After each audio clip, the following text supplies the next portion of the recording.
Dear friends, here at Finance for All, we've already discussed how the Chinese economy is dealing with a severe hangover caused by the bursting of the real estate bubble. Real estate has been by far the largest industry in the country in recent years. However, as you can see, both housing sales and new construction projects are plummeting, and that's not all. International tensions, the confrontation between Beijing, Brussels, and Washington, and the tech war have caused foreign direct investment in China to nosedive as well.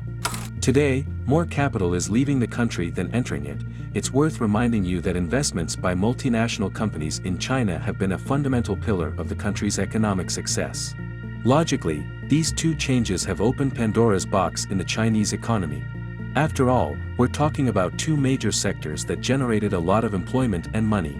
Therefore, the Chinese government is rushing to try to mitigate or compensate for this profound change. The latest growth data suggests they might succeed, with a study predicting 5.3% economic growth in China in 2024, but is this really the case? What exactly is China doing to achieve this? Why is it said that this could provoke a new global crisis? Is there something we're missing? In this video, we will seek answers to all these questions. Hello to all the community of Finance for All, welcome to another video.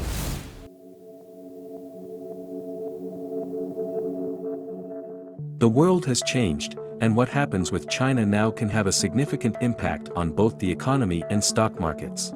Tim Cook praises China's critical role in Apple's business, and the issue is that if the Chinese government achieves its goals, markets like Hong Kong could be on the brink of a historic opportunity. To understand what might happen, the first thing we need to know is whether things are going well. Today, it won't surprise you to hear that China's biggest problem remains the real estate sector, where loan defaults to developers and mortgages have skyrocketed. Clearly, China needs to change its course, leading us directly to one of the questions we posed earlier: what is the Chinese government doing to compensate for the real estate bust? Well, they are implementing a new strategy to have the industrial sector make up for the crisis in real estate in terms of production and jobs.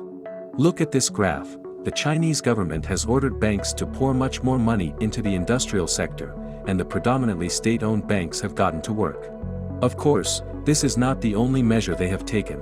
Public companies are increasing their production levels, local governments are subsidizing companies of international logistics to help them place more products in global markets, and the central bank has allowed the Chinese yuan to depreciate to its lowest level against the dollar in 15 years. This depreciation logically makes Chinese products even cheaper in international markets. All these measures aim to increase industrial production, expand the capacity of China's industrial sector, and flood international markets with cheap products. Notice how exports from this giant have surged in recent months.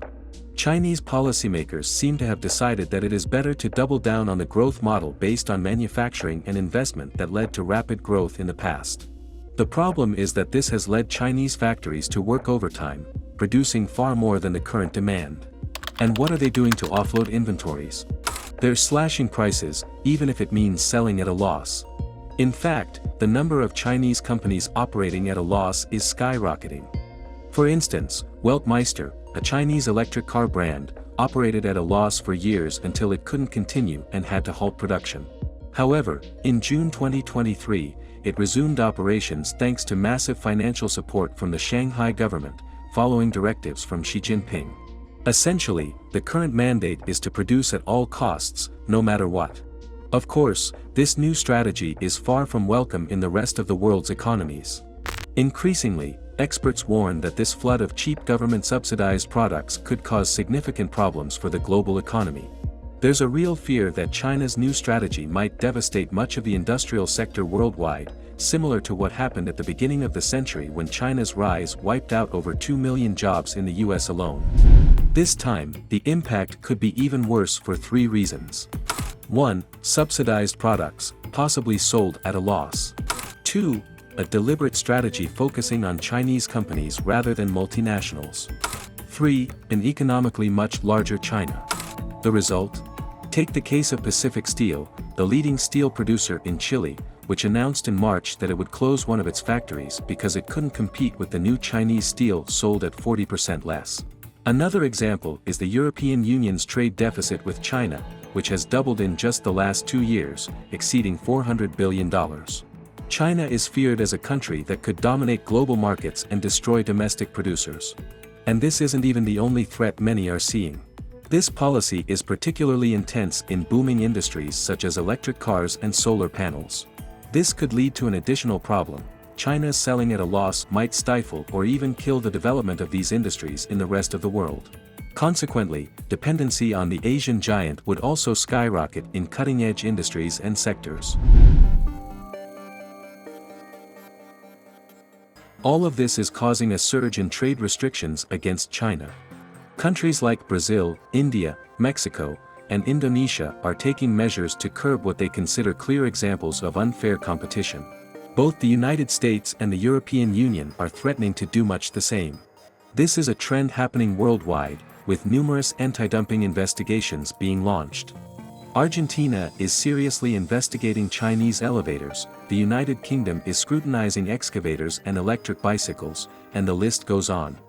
Recently, U.S. Treasury Secretary Janet Yellen visited China to discuss this very issue. Yellen noted that global concerns are growing over China's industrial overcapacity. However, it's not all bad news. The advantage of this new Chinese policy is that it's helping to curb inflation in international markets. That's the good news. Nonetheless, the Chinese government defends its actions, arguing that claims of overcapacity in the clean energy sector are simply pretexts for implementing more protectionist policies to shield American companies. Besides this, the Chinese government has also ramped up investment in infrastructure to absorb some of the jobs being lost in the real estate sector.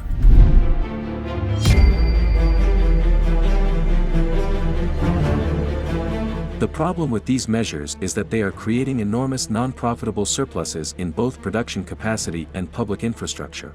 Essentially, this entire process is being financed by increasing debt and burdening Chinese bank balance sheets.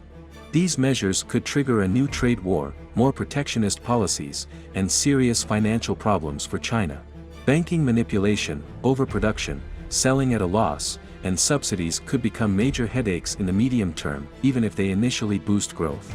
In a way, this is partly what stock markets like Hong Kong seem to be factoring in, as they are currently trading at very low valuations. If China manages to handle the real estate crisis and keep things under control regarding international trade, it could create significant opportunities. As we've discussed here, the Hong Kong stock market appears very cheap based on valuation metrics. This suggests that potential risks are being priced in more than the actual business reality, which could be a huge source of opportunities if things don't spiral out of control. We've reached the end of our analysis. Now, the question is for all of you, what do you think of the Chinese government's new policy? What impact do you believe it will have on Western companies? What should other governments do in response? Leave your opinion in the comments, and let's start a debate.